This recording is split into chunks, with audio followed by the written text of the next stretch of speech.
Hello friends, इस video में हम देखेंगे तो अभी जो इंडियन मार्केट को लेके प्रेडिक्शन आई है तो ये बताया गया है, समझिए कि 10 ट्रिलियन की ये जो इंडियन 10 ट्रिलियन डॉलर की समझिए कि जो कैपिटल मार्केट है हमारी जो आने वाली है, तो इसमें ये पूरी तरह से आर्टिकल डिस्कस होगा।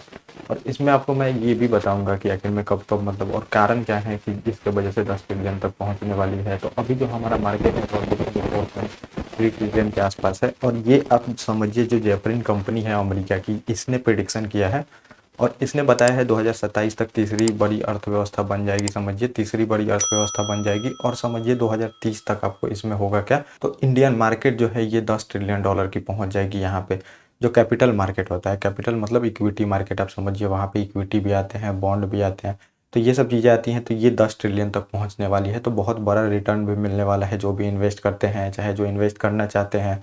तो इसमें अब बहुत सारी चीज़ें, जो ये आर्टिकल है तो इसमें बहुत सारी चीज़ें डिस्कस की गई हैं। इसमें आपका कारण भी बताया गया है कि क्यों होने वाली है, डीमैट अकाउंट जो बढ़ रहे हैं घट रहे हैं ये भी बताया गया है।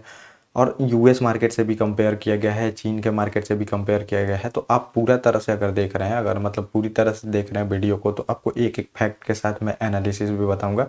तो इसमें आपको शुरू से अंत तक पता चलेगी कि क्या होने वाला है मार्केट में, 2030 तक प्रेडिक्शन क्या रहने वाले हैं। और आखिर में जो सभी प्रमुख आप देखेंगे इंटरनेशनल ऑर्गेनाइजेशन है तो वो इंडियन इकोनॉमी को सबसे अभी बुलिश मान रहे हैं। तो क्यों मान रहे हैं और आखिर में क्या क्या रिफॉर्म हुए हैं ये भी बताया गया है। गवर्नमेंट जो है, समझिए बीजेपी गवर्नमेंट ने भी बहुत सारा रिफॉर्म किया है जिसके वजह से इंडियन मार्केट जो है ये आगे बढ़ते जा रही है। तो इसमें यही प्रेडिक्शन किया गया है 2030 तक जो कैपिटल मार्केट मतलब मार्केट जो कैपिटलाइजेशन होता है, जितना इक्विटी होता है और जितना मतलब समझिए प्राइस चलता है, उससे अगर आप मल्टीप्लाई करते हैं तो वो कैपिटलाइजेशन मार्केट का निकाला जाता है। मार्केट कैप कितना होता है, किसी कंपनी का भी मार्केट कैप निकाला जाता है।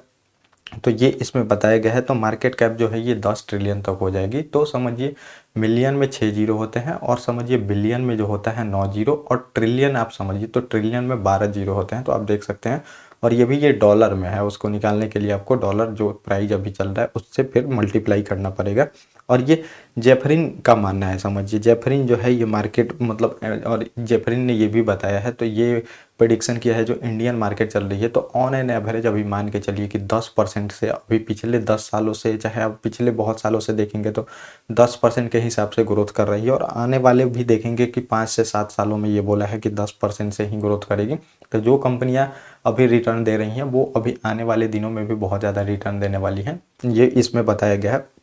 और कंपनी एनालिसिस करने के लिए वो अलग ही होता है, स्विंग ट्रेडिंग के लिए अलग ही होता है। अगर आपको बहुत सारी चीज़ें सीखनी है तो जो आपको कोर्स भी लेना है तो वहाँ से आप देख के समझ सकते हैं।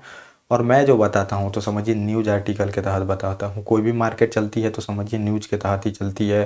फ्यूचर में क्या होने वाला है वो आर्टिकल पढ़ते हैं आप, न्यूज़ को समझते हैं, तब पता चलती है कौन सा सेक्टर आगे बूम करने वाला है। बार बार उस सेक्टर पे आर्टिकल आ रहे हैं, उस पर बहुत ज़्यादा काम है, तो वहाँ से हम लोग सेक्टर को प्रिडिक्ट करते हैं। और उस सेक्टर के जो टॉप स्टॉक होते हैं तो फंडामेंटल एनालिसिस करके टॉप स्टॉक को वहाँ पे चुना जाता है, फिर जाके वो रिटर्न देते हैं। तो अब हम देख लेते हैं इसमें कि कारण क्या क्या बताए गए हैं जिसके वजह से कि इंडियन मार्केट इतना बुलिश है। तो पहला कारण बताया गया है घरेलू और जो विदेशी निवेशक है ये बढ़ते जा रहे हैं। तो आपको देखने को मिलेगा दो तरह से इन्वेस्टमेंट आते हैं किसी भी देश में, एक पोर्टफोलियो इन्वेस्ट आता है और दूसरा एफडीआई आता है। एफडीआई में कोई कंपनी आपके समझिए शेयर को मतलब शेयर कोई कंपनी ब्रांच वगैरह खोलती है, उसमें आपकी सब्सिडरी कंपनी बना दे, वहाँ से कोई कंपनी आके इन्वेस्ट कर दे। और पोर्टफोलियो इन्वेस्ट में यही देखा जाता है कि कोई कंपनी शेयर खरीदती है किसी भी कंपनी का, तो अब जो भी शेयर खरीदेगा कंपनी का, हमारे कंपनी का मतलब जो घरेलू कंपनियाँ होती हैं, तो उसके शेयर प्राइस जो है ऑटोमेटिक बढ़ते हैं। तो इस वजह से बताया जा रहा है। तो समझिए अभी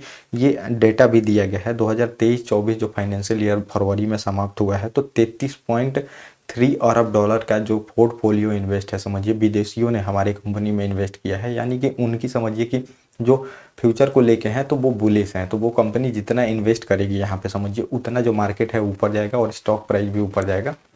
और ऐसा नहीं है कि ये अभी कर रही हैं, ये लगातार इन्वेस्टमेंट है, ये बढ़ते जा रहा है। इसके वजह से भी देखेंगे कंपनियां, बहुत सारी कंपनियां हैं जो मल्टी बैगर हो गई हैं और बहुत ज़्यादा रिटर्न दे रही हैं। तो मार्केट गिरने का भी नाम नहीं ले रहा। आप देख रहे होंगे बार बार प्रिडिक्शन किया जा रहा है गिरेगा गिरेगा, लेकिन वहाँ से ऑल टाइम अपना हाई बनाते जा रहा है, ये आपको देखने को मिल रहा है। तो ये जो पोर्टफोलियो इन्वेस्ट सबसे ज़्यादा बढ़ रहा है इसके वजह से हुआ है।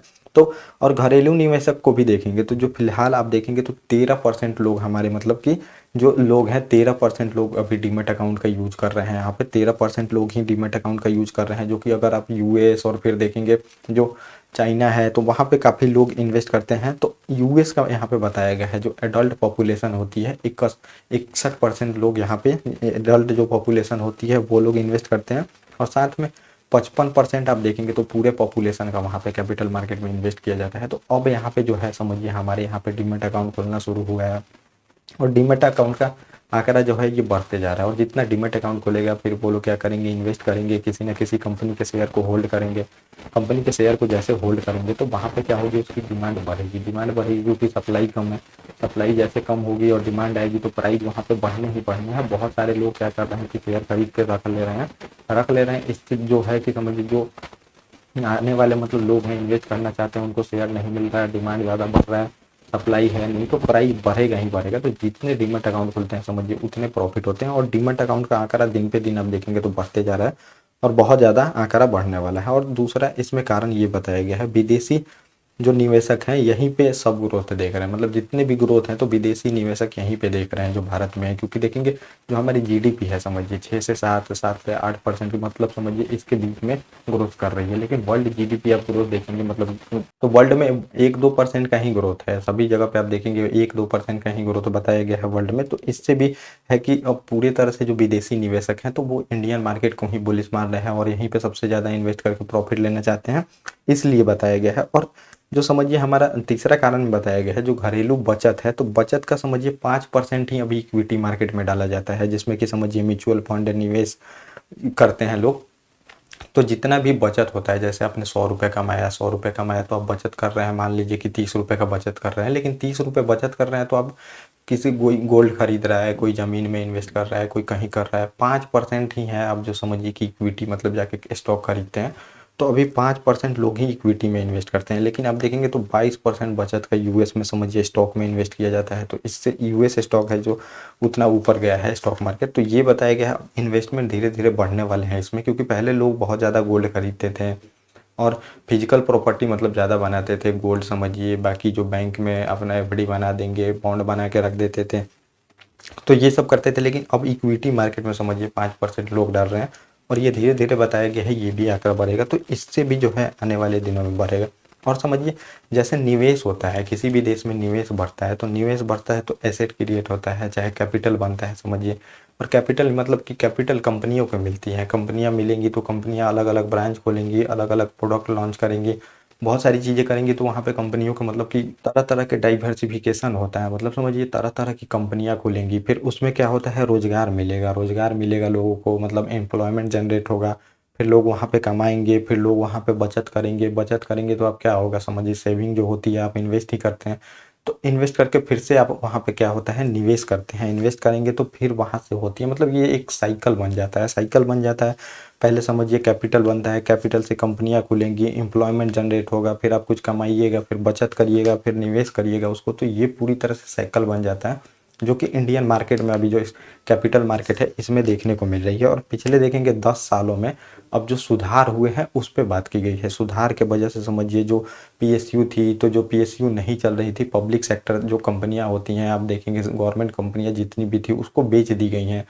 जो मतलब ऐसा बताया जा रहा है कि पूरी तरह से जो इंडियन गवर्नमेंट है तो कैपिटलाइजेशन की तरफ बढ़ रहा है, मतलब कैपिटल इंसेंटिव हम पूरी तरह से कर रहे हैं। तो पहले हम सोशलिस्ट थे जिसमें गवर्नमेंट का ज़्यादातर नियंत्रण होता था, अब बताया जा रहा है नियंत्रण हटाया जा रहा है। तो अब पीएसयू सेक्टर भी अच्छा प्रदर्शन कर रही है। जो पीएसयू समझिए काम कर रही थी अच्छा उन्हीं को रखा गया है, बाकी पीएसयू को बेचा जा रहा है। तो ये बताया जा रहा है ये सब सुधार हुए हैं। फिर बताया गया है कि जीएसटी इम्प्लीमेंट किया गया है जिसकी वजह से टैक्स कम हुए हैं। जब भी टैक्स कम होते हैं तो कंपनियां और अच्छे से काम करती हैं, लोगों का भी पैसा बचता है, टैक्स कम होता है, तो जीएसटी की वजह से बहुत लोगों का पैसा बचा है, ये भी बताया गया है। फिर जो ईज ऑफ डूइंग बिजनेस में हम बहुत पीछे थे, मतलब यहाँ पे बिजनेस करना बहुत मुश्किल था, जो कि उसमें भी गवर्नमेंट ने रैंक ऊपर किया है। तो इसके वजह से आप देखेंगे कंपनियां खोलना बहुत ईजी हो गया है, एग्जिट करना मुश्किल हो गया है। पहले 4-5 साल लग जाते थे, किसी कंपनी को बंद करना है तो 4-5 साल लग जाते थे, तो इसमें उसको और लॉस हो जाता था। अभी कंपनी को बंद करने में देखेंगे 8-9 महीने में ही बंद हो जाती है पूरी तरह से कंपनियां। इसके वजह से हुआ इंफ्रास्ट्रक्चर जो देखेंगे, इंफ्रास्ट्रक्चर पे गवर्नमेंट बहुत ज़्यादा समझिए इन्वेस्ट कर रही है। बजट में भी आप देखेंगे रोड, हाईवे सभी चीज़ें बनाई जा रही है, इंफ्रास्ट्रक्चर बहुत ज़्यादा क्रिएट किया जा रहा है, जिससे कि समझिए कंपनियां खुल रही हैं, कंपनियां खुल रही हैं। तो ये भी कैपिटल मार्केट के लिए बहुत आने वाला है, और आने वाले समझिए दशक तक ये विकास बना रहेगा, ये बताया गया है। और सबसे बड़ा ये है कि यहाँ पे समझिए कि जो मतलब अब डिमांड है, तो इंडिया में डिमांड ही बहुत ज़्यादा है। आप देखेंगे गाड़ी खरीदने जाते हैं तो वहाँ पे आपको लाइन लगानी पड़ रही है, पहले से बुकिंग करनी पड़ रही है, गाड़ियाँ मिल नहीं रही हैं। तो समझिए डिमांड बहुत ज़्यादा है, यहाँ पे बताया गया है। तो डिमांड बहुत ज़्यादा है, तो समझिए कोई भी कंपनियां काम करेंगी तो अच्छा ही प्रदर्शन करेंगी। कंपनियों को क्या चाहिए, काम चाहिए, काम मिलेगा तो फिर वहाँ पे वो तो समझिए प्रोडक्शन करेंगे ही, उनको अगर सेल होता है तो फिर डिमांड बहुत ज़्यादा है। और अब हमारा जो मैन्युफैक्चरिंग सेक्टर है वो भी बहुत आगे जा रहा है। मैन्युफैक्चरिंग सेक्टर सबसे वीक माना जाता था इंडिया का, जो कि उसमें भी काम बहुत ज़्यादा सुधार हुए हैं और बहुत ज़्यादा वो आगे जाने का काम कर रहे हैं। और मार्केट कैपिटलाइजेशन बढ़ने में एक ये भी चीज़ें बताई गई हैं, जो समझिए बड़ी कंपनियां होने वाली हैं, जो कि वर्ल्ड की सबसे बड़ी कंपनियां हैं, वो भी इंडियन मार्केट में समझिए लिस्टेड होने वाली हैं। जैसे हुंडई हो गई, अमेजोन हो गई, सैमसंग हो गई, एप्पल, फिर देखेंगे जो टोयोटा वगैरह, ये सब जो कंपनियां हैं समझिए ये भी लिस्टेड होंगी। तो इससे क्या होगा, मार्केट कैपिटलाइजेशन और भी बढ़ने वाला है। तो ये भी इसमें बताया गया है समझिए। तो पूरी तरह से ये बताई गई है। और इंडियन जो अब यूएस का आप देखेंगे तो कितना है मार्केट कैपिटलाइजेशन आपको देखने को मिलेगा, तो ये है समझिए 44.7 ट्रिलियन डॉलर है। तो उसकी इकोनॉमी भी हमारे से बहुत ज़्यादा बड़ी है, तो वो तो होगा ही। और चीन और जो यूएस है उससे जो हमारा WEF जो है, वर्ल्ड इकोनॉमिक फोरम, तो ये बोला है कि चीन और यूएस से भी अच्छा इकोनॉमिक हमारा रहने वाला है, इकोनॉमी अच्छे से काम करने वाली है। और 10 ट्रिलियन तुरंत ही पहुंचने में इसको टाइम नहीं लगेगा, ये बताया गया है। इसमें 7 से 8% पे ग्रोथ रहेगी। तो आने वाला जो फ्यूचर है ये ब्राइट है पूरी तरह से कैपिटल मार्केट का। इसमें जो भी नहीं जुड़ते हैं तो वो अपना अपॉर्चुनिटी खोएंगे। और आपको जुड़ना है तो समझिए हमसे जुड़ेंगे तो आप ज़्यादातर अच्छी चीज़ें मतलब जान सकते हैं, क्योंकि मैं कोई भी चीज़ें बताता हूँ आपको न्यूज़ एनालिसिस करके बताता हूँ, सभी चीज़ें पढ़ के बताता हूँ। और यहाँ पे दूसरे चैनल का लिंक होगा तो आप वहाँ पे भी देख सकते हैं, वहाँ पे भी न्यूज़ बताया जाता है। तो ग्लोबली जो न्यूज़ होती है उससे काफ़ी जुड़ा हुआ मैं रहता हूँ, जुड़ा हुआ रहता हूँ। तो सभी चीज़ें पता रहती हैं कि क्या ग्लोबल में चल रही है, क्या फ्यूचर होने वाली है, कौन से सेक्टर में गवर्नमेंट इम्प्रूवमेंट कर रही है।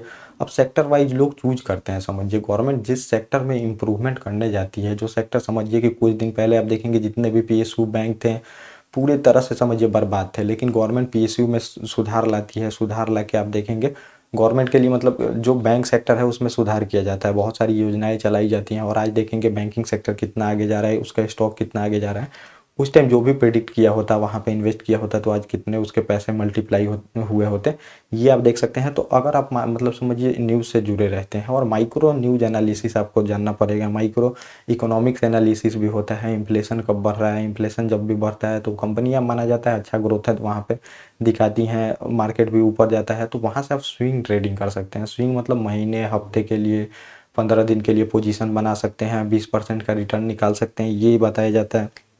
चाहे जब भी आप देखेंगे पोर्टफोलियो इन्वेस्ट जब भी बढ़ता है तो मार्केट ऊपर जाता है, तो वहाँ से आप देख सकते हैं जब भी पोर्टफोलियो इन्वेस्ट बढ़ने लगा, इन्वेस्ट करिए, वहाँ से आप अच्छा स्विंग कर सकते हैं, ये भी बताया जाता है। तो वहाँ से भी आप अच्छा एक मोमेंटम लेके अगर समझिए साल का 80-90% भी निकाल लेते हैं, बहुत बड़ी बात है समझिए। लॉन्ग टर्म में इतना कोई नहीं निकाल पाता, तो ये स्विंग ट्रेडिंग से भी निकाल सकते हैं। और आपको माइक्रो एनालिसिस करके निकाल सकते हैं वहाँ पे, अगर न्यूज़ पता है आपको कि कैसे न्यूज़ चल रहा है, कैसा ट्रेंड अभी चल रहा है, इससे पता करके आप निकाल सकते हैं। तो ये इसमें होता है समझिए। अब सेक्टर वाइज वो सब अलग चीज़ें हैं जो कि आपको कोर्स में बताई जाती हैं। तो ये पूरा टॉपिक था जो मैंने आपको बता दिया। ओके गाइस, थैंक यू, और अब हम मिलेंगे अपने नेक्स्ट टॉपिक।